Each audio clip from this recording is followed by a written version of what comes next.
All right. I So, have no idea what this is, by the way. It wasn't in the notes. Okay. oh, All right. all right. So James wrote said, in heaven, it's taught that there will be no more marriage between husband and wife. Does this mean we will no longer, quote, be fruitful and multiply, or no more children? Yeah, so that's a great question, James. So there's two things. So first is the teaching of Jesus, and so that whole portion in Scripture, James, is about the resurrection. So what they're trying to do is trap him. Is there a resurrection or is there not a resurrection? And so really, that's kind of the overarching question behind the question. So it really has nothing to do with marriage. It has to do with, is the resurrection real or not? So some Jews believed in the resurrection, the Pharisees. Some Jews did not believe. They did not believe there was a resurrection. And so that's why, procreation is so important for the Jews. So the Sadducees believe that resurrection was through your children and your grandchildren and through your lineage. So again, it's one of the reasons why when we talk about abortion, why for the Jewish mindset, abortion would have been unheard of and unthought of, because your children are literally so important. So that's the question. Is our lineage carried through resurrection, or is it carried through multiplication and through children and grandchildren and your family line? So that's the overarching question. So Jesus is saying you do not understand that. So they asked this question. So let's say a guy's married. This woman's married 7 times. Oh, yeah. Which, poor lady, right? Yeah. It's terrible. Just married her husband's brother. Because in his the brother. ancient world, like if you and Tyler are married, so this is Stephanie, she's married to Tyler, and Tyler dies, and he has not produced any kids in you. Your future, your Social Security, your livelihood is your children. Mm-hmm. So you would marry. Does Tyler have a brother? No. Okay, let's say he has a brother. So you would marry him, and his brother's job would be to give you children, but they would be in Tyler's name. So it's just it's weird. Yeah. It's part of the culture. So that's the whole thinking behind this. And what Jesus is saying is, look, in heaven you're not going to be married nor given in marriage. And so for those of you who have a healthy marriage, you're like, oh, that's so sad. But most women in those days, right, they were shackled to some terrible dude. So for most women in human history, this is like a blessing. Oh my gosh, I don't have to be married to this moron. So it just depends on our perspective. So from strictly what Jesus is teaching here, James, I would say, no, we would not continue to multiply and create children. But then there's a problem. When Isaiah looks into the future and he sees the kingdom of God, he sees the new heaven and the new earth, he sees children. So is he just speaking prophetically? But I don't know. I think he's actually speaking. He actually sees children. So that's where I don't think we will make children, but we may be able to raise the children we lost. Yeah. And so we have that opportunity to get back what we missed out on. And so, so I don't know, James. What I know is this: Jesus says that every tear will be wiped away, every heartache will be healed, and so I think that and everything Jesus says everything you lost for the kingdom you will get 100-fold, and so we don't know. That's a great question. My teaching this weekend was, look, sex is a temporary thing that is for right now. It's not forever. So don't give up eternity because of something that you want right now. Mm-hmm. So whether you spend eternity in heaven or hell, sex is not going to be a part of what you do, because you will, according to Jesus, be like the angels, sexless, which creates all kinds of different challenges, because, what does that mean when, the people in Sodom and Gomorrah wanted to have sex with the angels? So this just creates like this, is Pandora the right word? Pandora's box of all of these questions. So let me just try to focus on specifically, James, what Jesus is saying is we will be sexless. And so I think it's safe to say we will not procreate in heaven for certain, because we don't have bodies. That's a whole nother issue. A lot of people don't realize when you go to heaven, you don't have a body until the resurrection. Yeah. So in the book of Revelation, they ask the Lord, how long will we not be clothed? Mm-hmm. And God gives them robes and says, hold on. So to be absent from the body is to be in the presence of the Lord. That's the good thing. But we were made to be whole people. And so we are made to be embodied spirits. So we have bodies that house spirits. When we die, our spirit goes to be with the Lord, but our body's in the ground, or it's cremated, or it's, wherever it is at the bottom of the ocean, wherever you took your last breath. But at the resurrection, our soul will be united with our new body that will be far different from the old one and glorious. Yeah. I'm looking forward to my glorious, super buff, amazing body. You all are going to go, wow. So, James, long answer, but I think the bottom line is no, we're not going to be multiplying and making kids. It's something that we're to do on earth. The commandment is multiply and fill the earth. I feel like we've done that. Way to go, guys. Way to go, cool. team. It's one of the very few commandments that we've fulfilled. Nailed it. You're doing it too. Yeah, Yeah. All done doing it. Yes. All done already. yeah, Oh, you yeah. sold out quick. Hey, Yeah. 2 is plenty. Yes, 2 Love is. them a lot. Not sure I would love more, but we're Yeah. done. Okay. So there you go, James. That's a tough, cold, open question. I was not ready for that one at all. But a great question, James. And again, long answer. Hope it provided some clarity. Maybe I just confused you all. So thank you.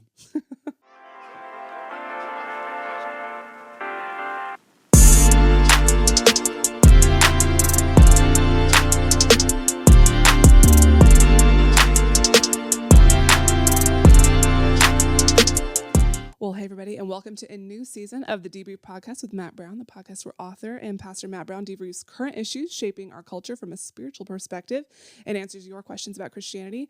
I'm Stephanie Schaefer. I get to guest host today for the lovely Donna Martin on here for the Debrief Podcast with Matt Brown. Yeah, and for those of you who are new listeners, Stephanie used to be the old host. I was the old host. When she was single, Oldest, yeah. vibrant. Single, fun. Yes, Ready, out, could do anything. Now you're married, 2 kids. 2 kids. Do you have a dog? We do have a dog. You have a dog? We went full American. Yeah, no, you 2 went kids all and a dog. in. We did. But you have, you and your husband, Tyler, have your first book coming out this We do. Christmas. Yeah, so he's written a couple other poetry books. This is the first one that he's done that's a fully illustrated poetry book called The First Christmas Carol. Okay, and I read it and I cried. I know, me too. It's Yeah, so it was good. so good. So all of our people out there that are looking for a great gift for grandkids or for kids, buy this book.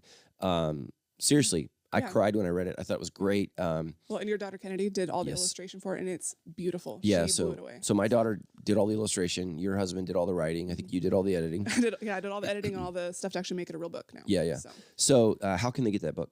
so we're actually going to get to be at the Cultivate Gathering this Friday night. So we're selling those. We're praying the books actually arrive on time. We're waiting for them to ship right now, sorry. but they should be here on time.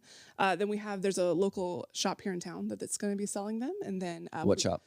The Ampersand Gifts. Oh, yeah. I haven't been yet. Tammy's been. She loves It's it. cool. It's really cool. My kids have to go there all the time because they went in once and Denise let them play with they've really cool kid stuff in there too. So we'll be there. It'll be on Amazon, Barnes & Noble. We'll be popping up at some little Christmas marketplaces here in Riverside. And yeah, so you can check it out. Yeah, I hope it does well. I think you guys are going to do, I think it's going to do well. I hope so. I feel like, we've been given lots of random opportunities to sell it, which we've never had before. So I'm excited. And it's amazing. It's the Christmas Carol if it was telling the story of when Jesus was born. Yeah. Yeah. Yeah, it's fabulous. I mean, I got choked up. So check that book out. And welcome back, Stephanie. I actually ran into Party a couple weeks ago downtown at like 7 a.m. at a coffee shop downtown. So when Tammy and I were homeless, I don't know if you knew that, we were homeless for a couple of weeks. We stayed at the Mission Inn. And by the way, Mission Inn, get your act together. I don't know what's happening there. Oh my gosh. It's just, yeah. COVID has not made everywhere beautiful. And the Mission Inn, man, it was so bad. So, and I don't like just throwing stuff under the bus, but I just did. Yeah. The Mission Inn is a wonderful, beautiful place once upon a time. Yeah. And now, not so much. no. So anyways, we were staying there. So we left the Mission Inn to get some real coffee, and we ran into Party. So Stephanie, Justin, and myself started the Debrief years ago. Yeah. And here we are. Here we are, back again. You left us, got married, had children. I did. I know. Then, I paid you more than you get paid now. You're Like, a lot, you have you're a to lot pay. nicer than the people I work with I know. all day now. I know. So, I treated you with respect and you love. did. You said please when you asked for snacks. Never vomited on you. No, not once. So, yeah. Yeah. Well, welcome back. Yeah. I'm happy to be here. Thank you. So I'm a little jealous I don't get to meet Donna, though. I've I been know. listening in, and I love her. Yeah, So, Donna's great. Yeah. So she's not with us today. She's on the East Coast somewhere. Yeah. She's flying. She has a deep fear of flying. Oh, She has issues with closed doors. I get that. Yeah. I want the door to stay closed when I'm on the plane. No, me too. You know what I don't want? Have you seen all these videos of people flipping out on planes? I just want you guys to know I'm going straight Rambo on somebody. If somebody flips out on my plane, I'm going to bite their ear. Look, I will turn the other cheek when we are on the ground. Yeah. I will Closer turn to your her. cheek if we are in the air. I have Staple you in that seatbelt. I have no tolerance for your psychosis on an airplane. No, like not I in a will small love you, space. pray for you when we got on the ground. I'm putting my elbow in your eardrum. Yeah, no. We flew with our kids for the first time a couple months ago. That was. Where'd you go? We went to Washington to see my friend's family. Okay. That's not that far. No, it was nice. Like our little direct missionaries from our Oh, church that to have go to fly like overseas. 17, 18 hours. I'm like, 2 hours, I was done. Yeah. So I don't know how they. So Tammy wanted a fourth kid, and we were on an airplane one time with our three, and she was on the seat behind me. I literally sat up, looked at her, and said, "This is why I don't want four on an airplane." This is what I said because our kids were terrible. Oh no! See, that's why we sat on the airplane. I was like, "Look, divide and conquer, 1-on-1. We can do this. We have one more kid."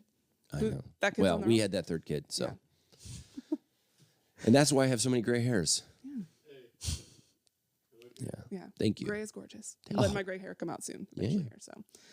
All right. So we are super excited. We've been getting so many questions here on the debrief. I've been loving listening in. If you guys have questions, we would love to get them. You can send those in at move.sc/ask. You can send questions about the weekend message or things that you're interested in, you're hearing about in culture, and you want to get Pastor Matt's perspective. This is the place for that. We love getting your questions. I love listening. I get to be a listener now, and it's so great. I'm really grateful for all the questions. Do you have a critical spirit or a complimentary spirit? Complimentary. I'm a 9. You know, I love it. Yeah.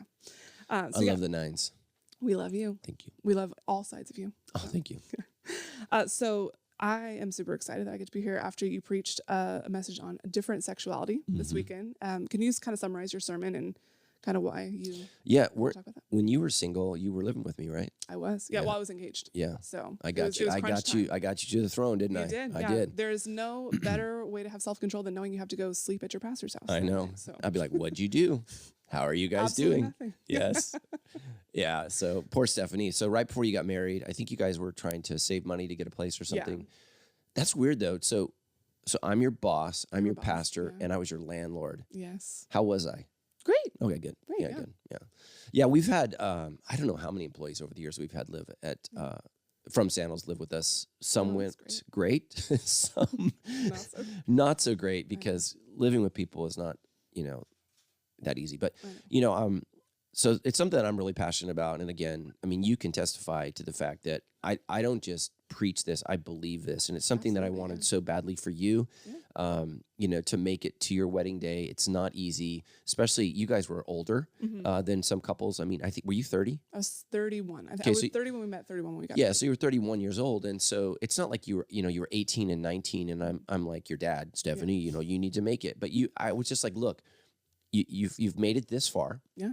Let's do this the right way, and you guys did, and I was so proud of you. I think I actually cried at your wedding. Yeah. It was so, yeah. beautiful. It was amazing, and so I just want people to know this is not just something that I say for the press. I think that in our world, like Tammy and I've been watching, the special on Liberty University with Jerry Falwell Jr.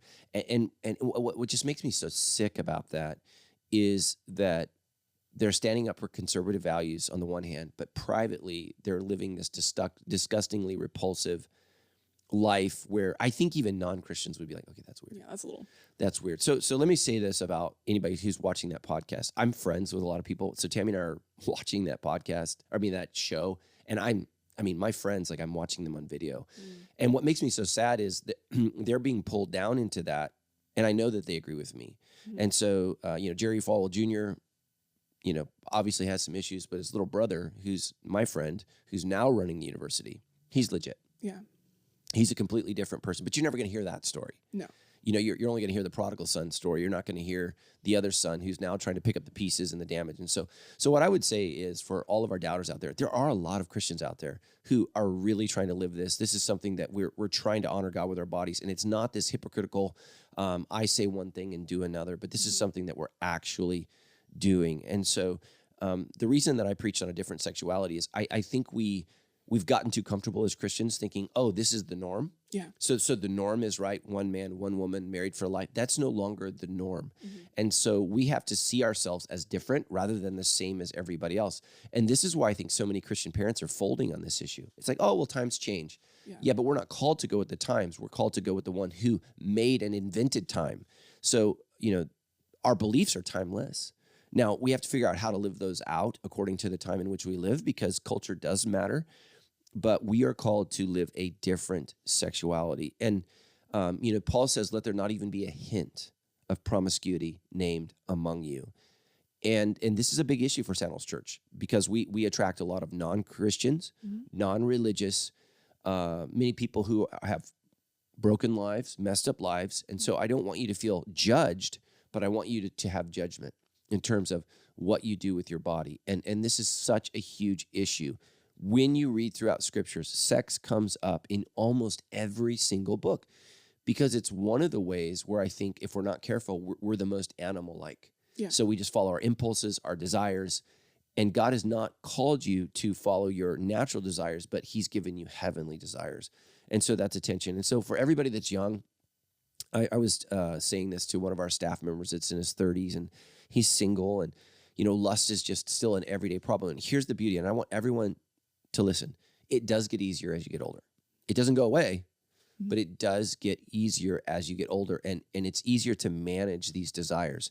So what I would say is hang on in your 20s, 30s, and then in your 40s, there's a beautiful thing at 50, your testosterone and estrogen levels just start plummeting, and you can actually start thinking and, functioning in life. And it's been something that I've really appreciated. Some of the gay guys in our church who have left the gay lifestyle. What do I mean by that? They've stopped having sex with other men and they've come to sandals. A lot of them are in their 50s because all of a sudden they get this clarity and they go, okay, wait a minute. There's more than just my sexual desires. And that's why, Michelangelo's statue of David is so important. That's why the little penis matters, and you should be the subtitle for this. I wish that you could just see Stephanie's face when I said little penis.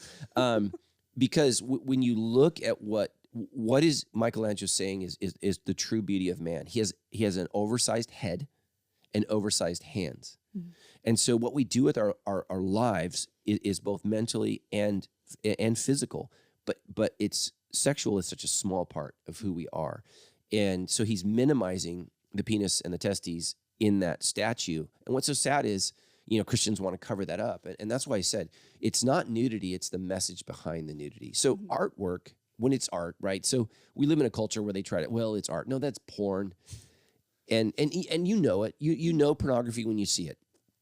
You just do. And you know artwork when you see it. And, a woman's body can be presented as beautiful. A man's body can be presented as beautiful. And it can be, displayed as pornographic. It can. And so you have to exercise judgment on what that is.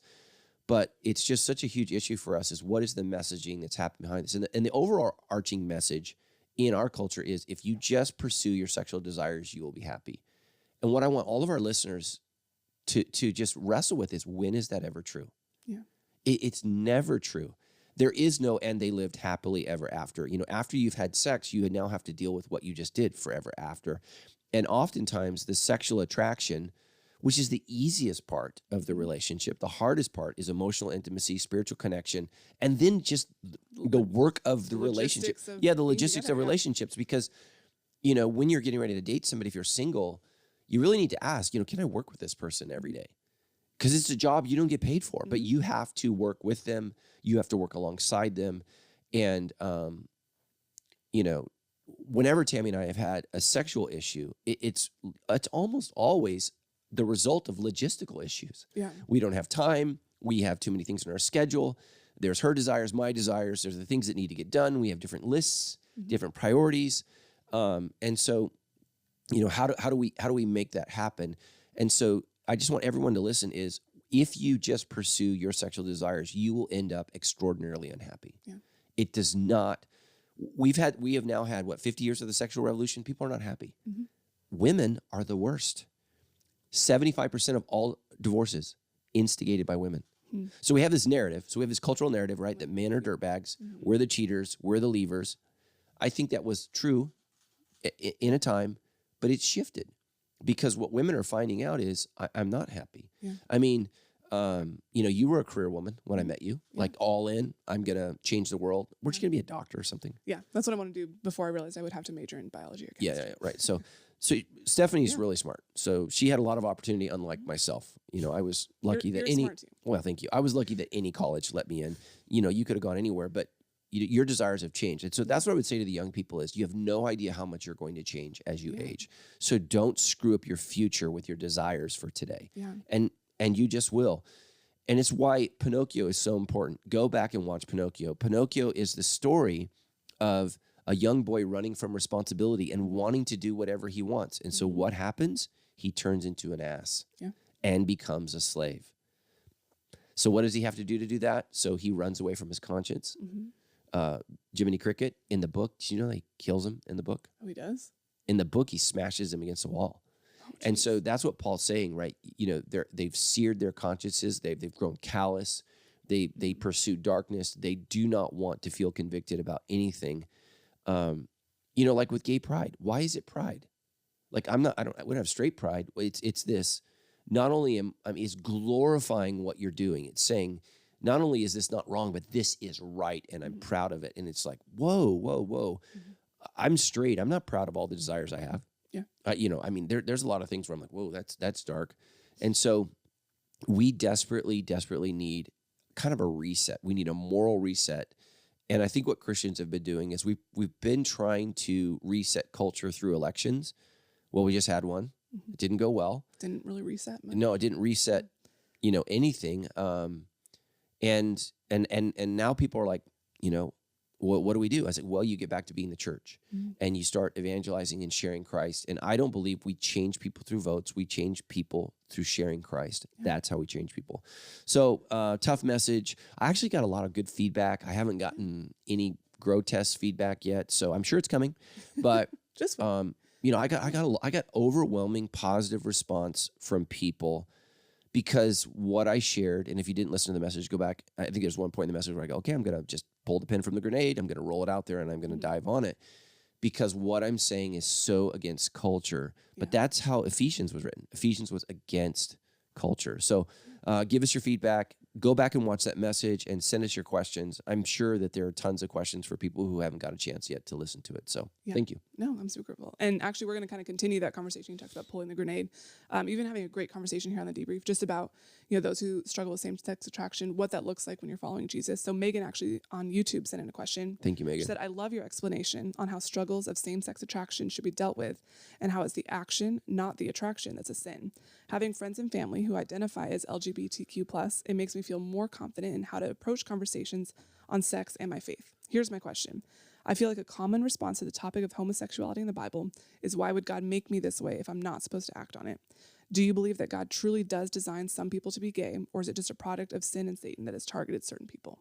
Yeah, so there's multiple questions there. So let's start up from the beginning. So let's break that down. The top part was what? She just said she loves how I talk about. That you explained that it's the action, not the attraction. Right. So if you do any kind of deep dive, YouTube, whatever, on problems with the text, one of the first things that the gay community does is attack the word homosexual.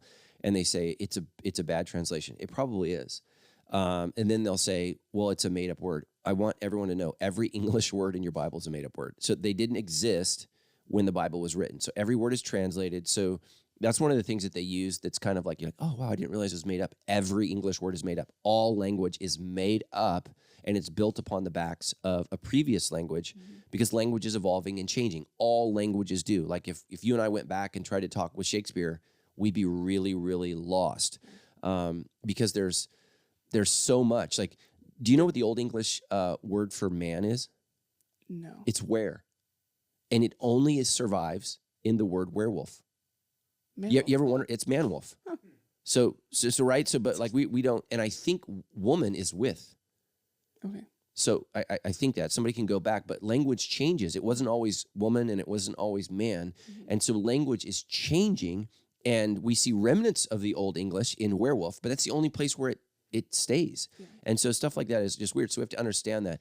So the Greek word arson, it's two words, arson, koitai, which literally means arson is man, koitai is bed.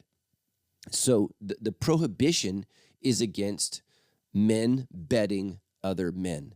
And then Paul goes on to say that it is both the man who takes the I'm trying to think, how do I say this? So in sex between a man and a woman, the man is gosh, how can I say this and not just sound when a man and a woman have sex, there are roles that are clearly defined. One receives, one gives. There we go. Thank you. Yeah. Sorry, I'm trying not to make eye contact with you when I'm saying this. But when two men have sex, right, there's a conundrum. Mm-hmm. Who is the receiver? Who is the giver? And so in ancient Roman world, it was thought that you were only emasculated if you were the receiver. Mm. What Paul says is it is wrong for the Christian to be either. And so that's revolutionary there. So it is wrong to arson koitai. It is wrong to man bed, whether you're the receiver or the giver. You should not do either of those. And so really what it should say is it prohibits homosexual sex, intercourse, and that's what it should say. And so, because then what you got all of these homosexuals in the church that are just like, oh my gosh, I'm just sinning every day. You're heterosexual. As a heterosexual person, you can either sin or not sin. Same thing with a homosexual person. You can either sin or not sin as a homosexual person. Like, we don't choose our attractions. We choose what we do about our attractions. And that is so important for the Christian. And so that's what I would say, first of all. The next, she says, were they born this way? Yeah. I really do not like this line of thinking, because when you hold a baby, you don't hold a baby. A baby's not sexual. A baby's a baby. And they're not born gay or born straight. I think that we're born with a certain genetic makeup. But here's one of the things that we're learning, and this is controversial, but I think this is true. So those who are progressive say that gender is a social construct. We know that gender is scientific, biological, but they're saying that's a social construct. But then when we come to sexuality, right, it's, oh no, you were born this way. And I'm like, what is it? Like, can you choose? And so here's what I would say is, I think that we're all born, with a certain biological cocktail, but it's just as much as how we were born, it's where we were raised. What did we experience? What were we exposed to? What happened to us? How did we interpret life? My childhood is not just how I see it or I perceive it, right? So my parents have a perspective, I have a perspective, and the truth is probably somewhere in between those two perspectives. And I would say, and this is probably controversial for a lot of you with child wounding, our parents' perspective is probably more accurate just because they're more mature. Not always, but as a child, I interpreted things as a child. Yeah. And then I came up with understandings, and those created desires, and then those created decisions. Then those created, a life for me. And now I have to live with that. And so I think that our sexual desires are far more social than we want to admit. And so then every parent's like, oh my gosh, did I cause? No, you're not responsible for your child turning out to be the next, Abraham Lincoln, and you're not, responsible completely if they turn out to be the next Jeffrey Dahmer. Jeffrey Dahmer's really popular on this podcast. Yeah, people love. I had a feeling Jeffrey Dahmer was going to come. They love some Jeffrey Dahmer here. So, and I think every parent should just be like, oh, okay, because no parent is perfect. So here's the thing is, whether you're born this way or not that way, you have a choice. The Bible says, choose this day in whom you will serve. We have a choice to make. And if I choose to follow Christ, the Holy Spirit is going to give me new desires, new strength, and new direction, and able to pursue no to my sexual desires. And so if everyone, especially the younger you are, these sexual desires feel overwhelming, they feel overpowering, and they feel like you can't control them. And this is not just true for those in the gay community. I remember years ago I was doing counseling with a guy, and he ended up leaving his wife for this other woman. He says, what am I supposed to do? He said, I can't change how I feel. And I was like, whoa. So Christianity becomes real when you choose Jesus over how you feel. Because we're all going to have moments in marriage, and don't amen here because Tyler might be listening, where we're like, I can't do this. Like, this person that I wanted to be married to is crazy. It's not who I thought. And so it's in those moments where we have to buckle down and say, okay, God, I'm going to follow you over how I feel. Yeah. And trust that not only is it the right thing to do, but it's the best thing to do for me. And you're going to hope that your partner is going to do the same. Yes, amen. Amen. Yeah. So, but when you're gay, right, you don't, at least at Sandals, you don't have that partner. So you have to make that decision by yourself. And that's why you need community, you need friends, you need family members, that are around you.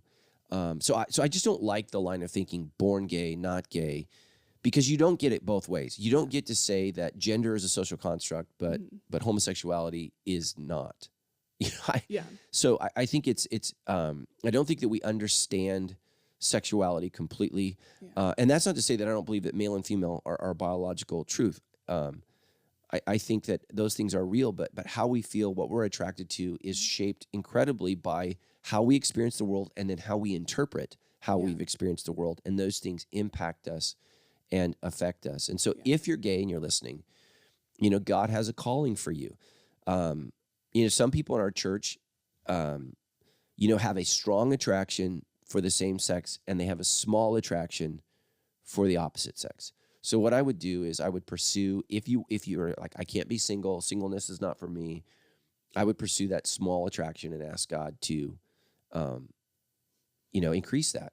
And so find someone that you can be with. And so I have a gay friend who said, I've never been attracted to a woman in my life. He's a guy. He said, but I found myself attracted to my wife. And so he was drawn enough to her sexually to be married, and he's happy. Yeah. He's happy. They have kids together. They have a family member together. But I have some friends that are like, man, I have no attraction whatsoever in the opposite sex. And you need to be honest about that. And especially the guys in our church, like every gay guy in our church, women are like, oh my gosh, he's amazing. And you just need to be upfront and not break hearts, because that does damage. So that's huge. What was the last part? I think the core of her question is really, why would God make me this way if I'm not supposed to act on it? I think that can even go beyond the question of homosexuality, sexuality. Like, why would God give me this desire if I don't get to fulfill it? That could be desire for, sure, something sexual. That could be desire for, seeing people desiring to be married. Right. Why would God give us a desire but not let me act on it?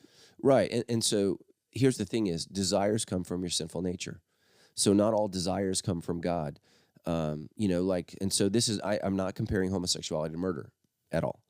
But sometimes we have desires for retribution. We were talking about O.J. Simpson before the show started, right? He had a desire to punish his wife for her adultery. Mm-hmm. And so, it's my opinion that he killed her. So that's my opinion, because, I looked at the evidence. That's what I thought. Okay, he did it. But that doesn't mean it's right. We're not supposed to act on those desires. We're called to act on God's commandments. And the reason we have those commandments is they go against our desires. Mm-hmm. And so that's what people don't realize is God's commandments are to go over and above our own desires. And so that feels unfair. But the truth is God's commandments are for what's best for us. And, we have to trust him. And that's really what it comes down to for all of us. Do I trust God? Do I trust him? Does he know what's best? Because I really, really want this thing right now. Mm-hmm. Do I trust God in this? Like for the simple thing like tithing, most people say, church don't tithe. And for those of you who don't give financially to church, fine, I love you. Tammy and I give 10% of our income to the church, and we've done that for 25 years. It's a whole lot of money. Mm-hmm. I could think of a lot of things to do with 10% of our income. I look at that every paycheck. But I do it because I believe that God knows better what to do with my money than I do. And so I trust him with that. Mm-hmm. And so we give to the church, and we support the church locally. That's a small sacrifice, and it's not the same thing as, being gay and saying, okay, I'm not going to get married. I'm not going to experience intimacy. But, it's a sacrificial giving. It's saying, okay, Jesus, you died for me. I'm going to give this up for you.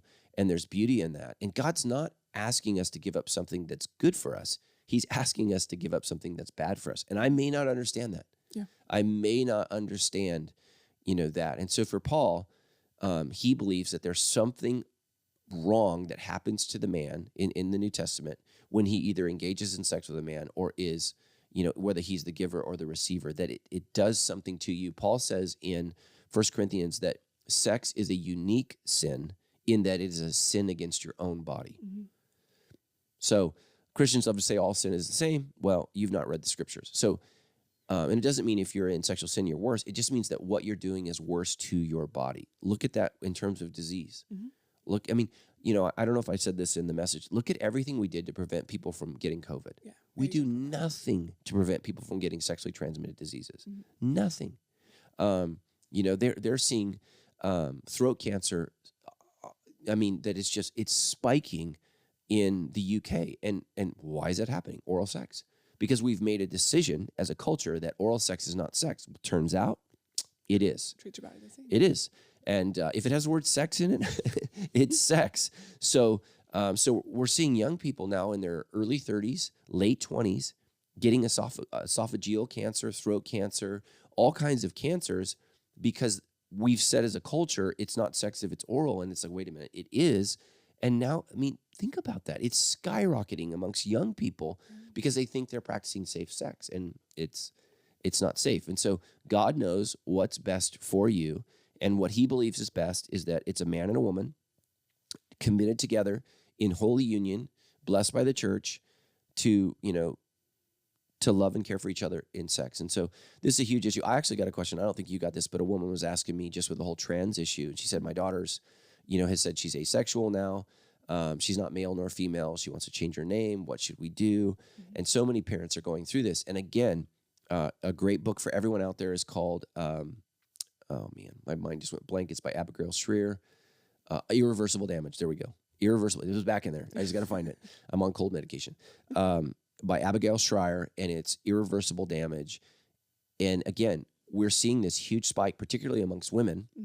So trans people used to be almost 90% male. Did you guys know that? Until 2011. 90% male, men feeling like they're women. Now all of a sudden it's completely reversing. And for the first time, we're seeing women in droves. And so here's where, we understand that there's social pressure on sexuality. You see whole friend groups saying, Me too. we're trans, me too, we're trans. That does not happen unless there's a social pressure. I think it's cool. It makes you special. It makes you unique. And that's what we need to do as a church is we need to get back to where what makes me unique is my faith in Christ. And so, it's not coloring my hair. It's not me being, turning from a boy to a girl, from a girl to a boy, or being asexual. So her daughter is not, she says she's not male or female. Well, in that case, she's, what's the technical term for a person that is two genders? Non-binary? No. I mean, actual medically. Hermaphrodite? Hermaphrodite. So there is a small percentage of people who are hermaphrodites, and that's a biological reality. So we need to have grace for those people. That's a real thing. We need to have compassion for those people and for parents who have to figure out, okay, how do I raise this child? That's a real thing, and we need to have compassion with that. Everybody else, so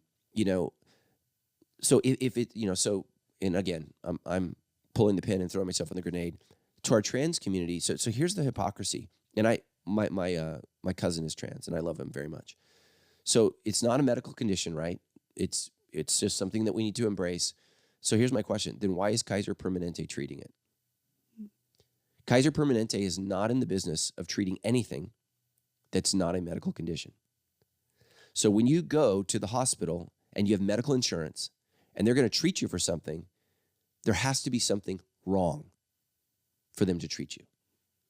So on the one hand, we're saying to the trans community, there's nothing wrong. And on the other hand, we're saying medical insurance has to cover this because something's wrong. So even medically speaking, we're saying two completely different things. And I think we're doing great harm to our trans community. And we need to love them, care for them, help them work through this, and certainly never allow children to make decisions that last forever, when they're 10, 12, 8 years old. This is just grotesque. I was talking to this with my cousin. He's 46 years old. He's trans.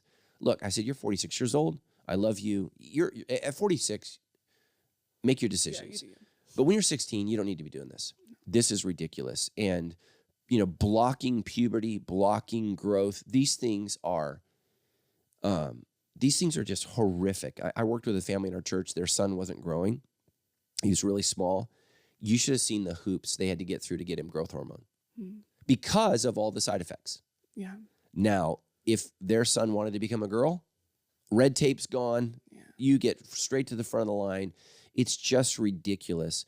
All medicine is dangerous. All medicine has side effects. And here's the thing, if you're trans, what you think is once you change, you're going to be free to be yourself. You're going to be a slave to the pharmaceutical companies for the rest of your life. And these drugs are going to work for a bit, and then they're not going to work.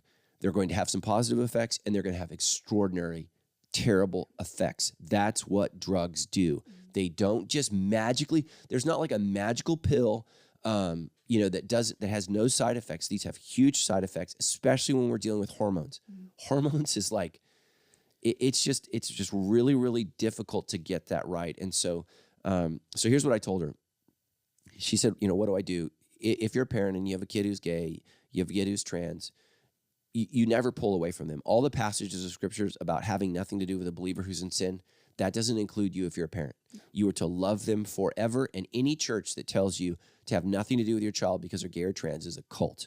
Run away from that church. That is disgusting. The parent-child bond is unbreakable, okay? And you are to love that child and care for that child. And so you have to negotiate in good faith with your child and say, okay, here's what we believe. Here's what you believe. So my cousin, he's changed his name, from a male name to a female name. And I just said, okay, can I call you Cuz? Cuz is non-binary.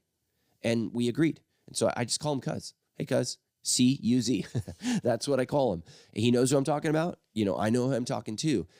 It doesn't violate how I feel about him, and it honors him. And we were able to come to that. So, especially those of you who are dealing with teens that are in the trans community, it's almost cult-like. And so you just have to say, look, we love you. We care for you. If these are the decisions you want to make as an adult, biblically and spiritually, we disagree. But when you're an adult, your brain is fully formed at 26. So I would say 26 needs to be the benchmark for any kind of, surgical change, hormonal change, anything like that. So at 26 years old, if this is something you still feel like you need to do, we are opposed to this, but we love you. And so, and that's how God is. God's opposed to my sin, but he loves me. Yeah. So you have to maintain that and not get into arguments, because a lot of parents just feel outmatched, outgunned. And the truth is, you just care about your kid. And that's what you need to communicate. I love you. Yeah. I care for you. And it's so painful for this gal who asked the question. She's like, look, we named our daughter this.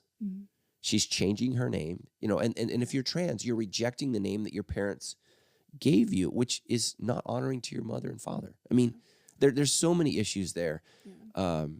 And I know, I've had friends who've walked, not on the trans side, but even friends who say, I think I'm actually gay. And their main question for all the friends was well, will you still love me even if? Yeah, absolutely. Will you love me if and I remember having a friend who she tested the waters with a lot of friends, well, this is what I'm thinking about doing. Are you going to stick around? And a lot of her friends didn't. And who welcomed her with open arms was the gay community. Yeah. And it was hard. It was hard to watch her go through that and go well, I thought this person loved me until I told them that I think this is how I feel. And so I think sometimes the question, especially for a parent, is, will you still love me even if I go down this path? Sometimes that's what they're even looking for, more so than, what do I do here? Am I going to change this? It's are you still going to love me even if I do this? Yeah. And they're going to look for who's going to still love them. And if it's us, there's still a chance to help them figure out stuff before they make. And let me say this. Christians screw this up all the time. Try leaving the trans community and the gay community. They will be brutal to you. So they welcome you with open arms. If you start having questions, you start challenging, you change, they're not nice. They're not kind, because there's a narrative, right? So here's the narrative. Everybody who transitions is happy. Just get on TikTok. Yeah. And just hashtag detransitioner. There are a lot of people who are not happy, who are saying, you should not have allowed me to do this at 15. Yeah. And we shouldn't have. And there are going to be huge lawsuits in the next 10 to 20 years because many of these people who transitioned had surgery. And I've had surgeries. There's numbness, there's pain, there's rehab, there's all kinds of things, and I had surgery on my knees, okay, not my genitals. So that is extraordinarily sensitive, painful. You could have problems going to the bathroom. You could have all kinds of problems for the rest of your life. And then you find out, oops, I made a mistake. That was just a phase. I think about tattoos. I remember I wanted to get a tattoo, and I had it all drawn up. I was 19, I was in the military, and it was this skull vomiting bodies. And I thought it was so cool. I wish you got that. No, my mother literally said, if you get that tattoo, she said, if you get a tattoo, I'm not paying for college. And I was like, okay. And my mom, she was not a perfect parent, but if she said it, she did it. And she never broke. She never broke. So I was like, okay. But can you imagine if I just had this, hey, I'm a pastor, come to my church, and I have this skull, vomiting, pus bodies or something, and with guns and bullets, and I just knew. And I changed. I mean, think about your clothing. Think about what you wore 5 years ago, 10 years ago. That changes. Man, when you're making a decision forever, it's a big decision to make. And again, that's why Abigail Shrier's book is so important. Irreversible damage. When they cut something off, they can't replace it. So you are now stuck with the decision you made, and it's really painful. And we're going to have all these girls who've given up. At 15, they don't know how they're going to feel at 35. Yeah. You were a career woman in your 20s, and then you're like, nope, I want to be a mom. Yeah. I want to be a stay-at-home mom. Yeah. I want to have kids. And that changed for you. Yeah. And these women, because they've gone on testosterone, have affected their uterus, have affected their ovaries. Ovaries, thank you. You guys see that? I was like, yeah. That's about where they are. That's about, I don't know where they are. I don't have ovaries. I think it actually causes their ovaries to shrivel and die. Oh, yeah. So that's what testosterone does. Yeah, They're negative effects. And again, if you're trans, we love you. At least get someone to talk to you that isn't just like, rainbows and donuts. Oh my gosh, it's going to be amazing. There's some real challenges. And I love what Jordan Peterson said. We went to see him last week. I was wondering if you're going to go. Yeah, he said, so much of people want to go to gender affirming counseling. And he just says it is not the role of a therapist to affirm. The role of the therapist is to challenge and find truth. Yeah. And he just said, this is not right, man. And for so many people who are trans, it's oftentimes the therapist that puts that in their mind. And so, you just need to really wrestle through this and pray through this. And if you're a Christian, can you transition? I would say no. That's a violation against the body that God's given you. You need to love him and serve him in the body that you have. And I'm sorry that you don't feel at home. You don't feel right. You feel out of place. I pray for you. I love you. But I would say that transitioning, in my experience, limited experience, has complicated things, not simplified. And I know that there's some people who say, oh, it's amazing, but we're seeing more and more people come out on social media and they're like, man, this was not right. Yeah. Because after the euphoria fades, now you're left with the reality of your decision. And man, what do you do with that? Yeah. So, all right. So great question. Geez, one question, 35 minutes. All right. So we're going to shift gears a little bit, still on the same topic, but different side of sexual identity. Orlando from Whittier wrote in, said Ephesians 5:3-4 says, but among you there must not be even a hint of sexual immorality or any kind of impurity or of greed, because these are improper for God's holy people. Nor should there be obscenity, foolish talk, or coarse joking, which are out of place, but rather thanksgiving. He asks, what are some things that Christians joke about or foolishly talk about that are out of place in this current time? Well, I would just say as a guy, my humor, my wife says I'm a 12-year-old boy. So I think that our humor gets gross, gets coarse. It just happens. But really what Paul's talking about is, the theater, the Greek theater. And so you would go to the theater and it would be funny and it would be hilarious and it's entertaining. And what I think so many Christians allow themselves to view things, see things that are really challenging your sexual ethic or challenging your Christian ethic, all in the name of humor. And so, and comedy does this, comedy, I think, serves an important cultural role. It challenges norms. It attacks power. I think those things are good. It causes us to question things. But as Christians, just in the name of humor, oftentimes we just watch this thing. So like a lot of people watch Friends. Friends is really, completely non-Christian values. It's a funny show. It's a great show from the 90s. When I mean in terms of great, it did great. But it completely rejects a Christian sexual and social ethic. I remember I watched it all the time through high school stuff growing up, like watching my mom all the time. Thought it was great. Rewatched it again a few years ago when it came out on Netflix, and I was like, whoa, I was watching this at like 13 years old. I don't know if that was a good idea. Right, and it's not a good idea. Yeah. And, again, what's the message behind that? You can have true friends. Really the show Friends it's a church. It's a church community. They're committed to each other, but there's no sexual boundaries. There's no sexual roles. But it all works out in the end. And, Rachel ends up having a baby, but they're not going to support this. The whole thing is just so weird. They end up switching. They're like that doesn't work out well. It's just awkward and bizarre. And so, that's something that I think most of us would not consider not Christian at all. We wouldn't even think about that. So I had a conversation with a gal in our small group. Is it Schitt's Creek? Schitt's? Yeah. Is it like the cuss word? Well, no, it's their last name is Schitt, so it's SCHITT. Yeah, but right. So it's sounds I think they chose that for a reason. But there's this character on there, and he's hilarious. And I just told my wife, I said, this is glorifying, what I believe to be wrong, and I think it's important that we support masculine men who are heterosexual and are funny. When do you see that in culture? Like, you're only funny if you're gay. You're only funny if you're trans. You're dumb if you're a father.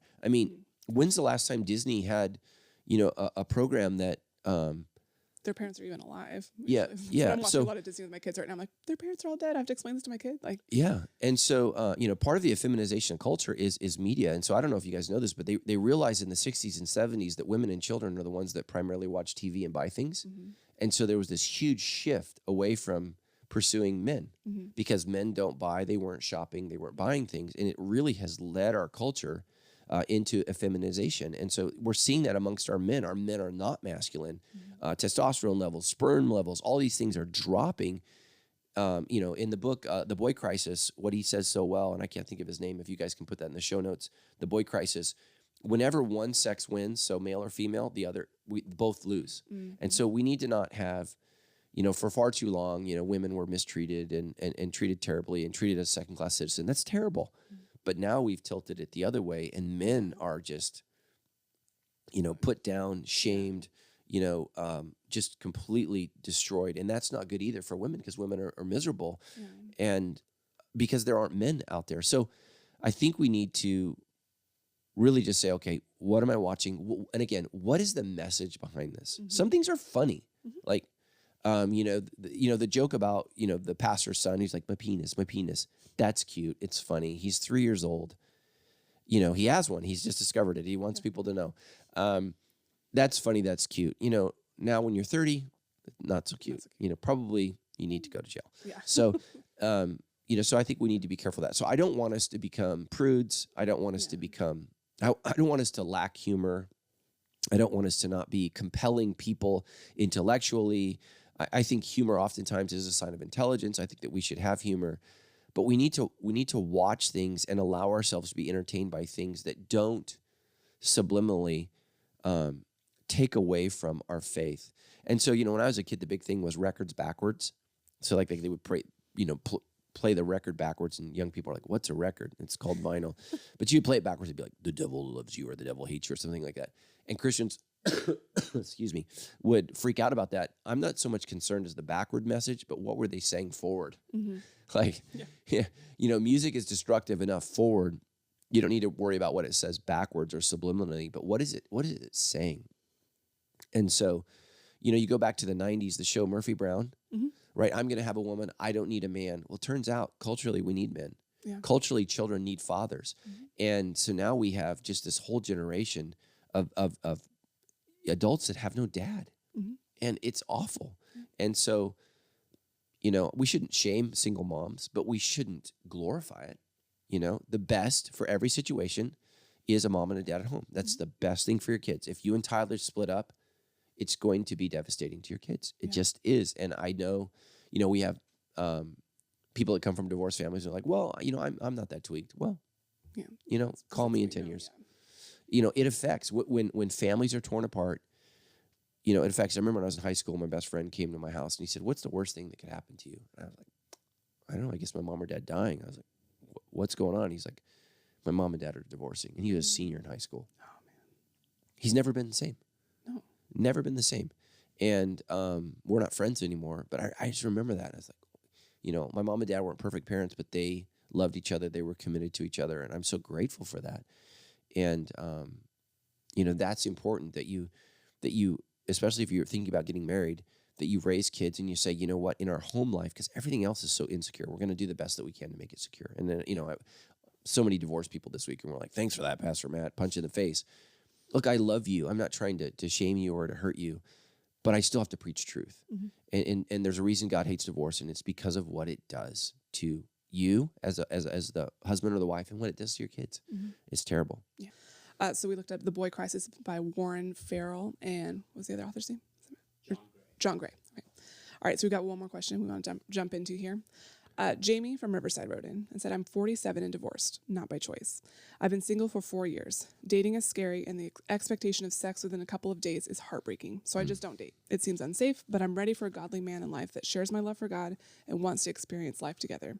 How do you believe I can navigate this without changing and giving into this worldly view and expectation of sex outside of marriage? The few times I've dated, I've been clear on saving myself for marriage, and obviously that is not the norm. Should I not be so vulnerable right away? Thank you for talking about this so openly. I just wish there was a safe place to meet people that share the same beliefs and views without making me feel like I need a change for this world. Yeah, so thank you for that question. And so if you go back to the beginning of the message, what I said is when it comes to my sexuality, there are people who have a biblical spiritual worldview, and then there are people who have I forget what I said. It was a personal, and I can't remember what a cultural personal view. Most Christians today do not have a biblical spiritual view when it comes to sexuality. That's just the norm. Most people who call themselves Christians have a cultural personal view of sexuality. And so what that means is they have a whole list of excuses. Well, these are my desires. God made me this way. This is what I want. We love each other. There are all kinds of excuses there. And because ultimately the decision they've made as Christians is God is not in charge of my body. I'm in charge of my body. And so you can make that decision. It's just not a biblical Christian decision. Mm-hmm. Scripture teaches that your body was bought with a price. Your body is no longer your own, so therefore glorify God with your body. And so I just want to say, let me commend you, and I appreciate the fact that you want to honor God in this. I hear you, that this is extraordinarily difficult. Yeah. But here's the thing. You don't want to be married to any man that would violate this for you. Because if up front a man is unwilling to value what you hold dear, you don't want that guy. That's not the guy for you. You want a guy that cherishes you and honors you beyond your body. That's just the bottom line. Sex is easy. Marriage and relationship is hard. It's difficult. Yeah. And so it's really easy to jump into bed. It's really, really hard to live out a marriage. And the best way to do that is by saying, look, this is something that I'm going to save. And I'm not saying you need to date for 10 years. I think you need to know who this person is. You need to know who their friends are. You need to know, something about their background, especially as you age. Mm-hmm. There's just so much to this person that you probably don't know. I've said for years, we shouldn't call it dating. We should call it lying, because what we're doing is we're putting up our best foot, I guess you could say, but oftentimes it's our fake foot. It's not who we really are. And so you want to date somebody long enough so that you can get to know who they really are. Mm-hmm. And, one of the ways that you can get to know who somebody really is by seeing if they'll honor your sexual boundaries. Yeah. And I would say even too, like wanting those own sexual boundaries for themselves too. Yeah. I think even more so than finding someone who's willing to put up with, for lack of a better word, your desire is that they desire the same thing too. It's a whole different game when you're both trying to honor God with your body. You're both trying to pursue God and not have sex outside of marriage. It's like you may find a great person who's willing to put up with that, but for how long? Like you want some, like, right, dating Tyler and not having sex before marriage was easy because we both wanted that. Right. I wasn't looking for someone who was willing to put up with that. I was looking for someone who wanted that outside of me too. Yeah, I think that's a great point. And I mean, you and I talked a lot about this. We spent a lot of time together. I was kind of like your big brother. Mm-hmm. So I was like, pastor, boss, landlord, and brother. Yeah. So, and I just really challenging you, like, look, man, here's the things that you need to be thinking about, asking for. And again, this is why community is so important. You wanted what was best, mm-hmm. Steph, but you were also willing to listen to a guy who's saying, look, I want the best for you, and here's what you need to be aware of and mm-hmm. be watching out for. Yeah. And that's just so important. So the first thing I would say is get in community group with people. Mm-hmm. And what you're looking for is someone probably like you that got divorced, not because of that's what they wanted, but that's something that happened to them because, for anyone who's divorced and gets remarried, man, there's a lot of baggage that you bring to that relationship. There's a lot of wounding. There's a lot of hurting. And you really need to be careful, who you jump into marriage with again, because you're wounded. And so what I would say is, what was her name? Jamie, I would say is spend some money on some counseling, really get some healing, really focus on yourself. Yeah. And not focus on being lonely, but saying, okay, in this time alone, I'm going to really grow and I'm really going to heal. And I'm really going to dig deep into my spirituality, my life, fill your calendar with service, connect with others, connect with community. Mm-hmm. I hear singles all the time, and I know you used to say this, so I don't want to be the third wheel. My wife and I love the third wheel. Like we love being around single people. We love having them in our life. And the only time I feel like somebody's a third wheel is when they're weird or, they're just not fun. Yeah. But if you're fun and you're single, man, that's great. Tammy and I don't consider a third wheel as a competition. We consider it as a compliment, and we love hanging out, spending time with that. And I just think that's a lie that single people feel. Oh, I don't fit in. And sometimes I'd rather go out to dinner with a single person than a married couple. Like mm-hmm. I would rather go out to dinner with a third wheel single person who's fun, vibrant, has a lot going on than a boring married couple that can't talk, man. I mean, I just I tell Tammy, don't ever make me go to dinner with him again. They suck the life out. They suck the joy out of life. But this single person, man, they got something going on. Their life is incredible, man. It gives you perspective yes. on like, oh yeah, there's a whole other world out there than just what we're living in right now. Like we have a couple of single people in our small group I love hanging out with. Yes. Yeah, it's great. Do you like go when I used to be free? Yeah, I'm just doing whatever I want all day. Yeah, I know. I remember when Matt said that. So that's just huge, and I just appreciate the authenticity. And even on Christian websites, Christian Mingle, a lot of that's just fake. They just want to mingle. It's just not normal, And I counseled this gal in our church. She was dating this guy for years, and he was in multiple relationships the whole time he was with her, and it's just so heartbreaking. And so, just say this: you don't have to be married. You're perfectly fine, single the way you are. You can long for that, but you have to serve God where you are. And you and I used to talk about this all the time. I mean, I remember when you turned 30, and you're like, this is not what I want for my life. I want to be married. But it's like, look, Steph, you got to serve God where you are. Yeah. Yeah. And it took like intentional decisions of, I'm going to live my life now. I'm going to live my life and do the things that I want to do now, not waiting to do those things until, I have the life that I want. And I enjoyed my singleness so much, probably 25 on. Like, I think I hit 25. I was like, man, I thought I'd be married by now. I guess I could stop waiting to, I went and bought some dishes that I liked. I'm like, I'm not waiting to put these on a wedding registry. I'm just going to buy the dishes and enjoy my life and live my life. I was super busy. The last part of your question there says, I wish there was a safe place to meet people that share the same beliefs and views without making me feel like I need to change. Like, that place is the church. Yeah. Like I poured my life into the church, with healthy boundaries. You're not expected to live here every day, but serve a ton, get involved in a bunch of things, find out what you like. That's where you meet people. Tyler and I met because we were both serving in the church. Yeah. It is possible. It does happen. There are people here who are looking for the same thing that you are and aren't just looking to hook up or aren't just looking to date. Like, I know it's hard to find people now. Everything is on dating apps and all that, but I hate dating apps. Oh, me too. I did that for a little bit, met some weird people, lucked out, got to meet a person in person. I know that's not always the opportunity for everyone, but yeah, the church is the place that you get to do that. It's a safe place. Everyone is believing the same thing. We're all trying for the same thing.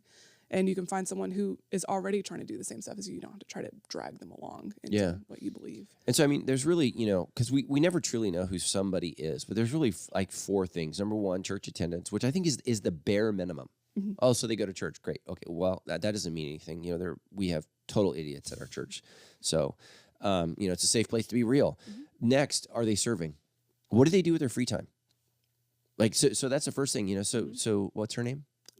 Jamie, where is he serving at? Mm-hmm. So, you met, your husband met you because you were making announcements, and he was like, oh, yeah. I like her. Well, he signed up to volunteer on a team, didn't know that was the team that I led. And okay. That's how, but yeah, he signed up to volunteer, serve on a team. I was already on that team, leading that team. And that's how we met. We were both trying to work together. And our first interactions were working together on something for the church. He was writing poetry. I was getting it onto our social media.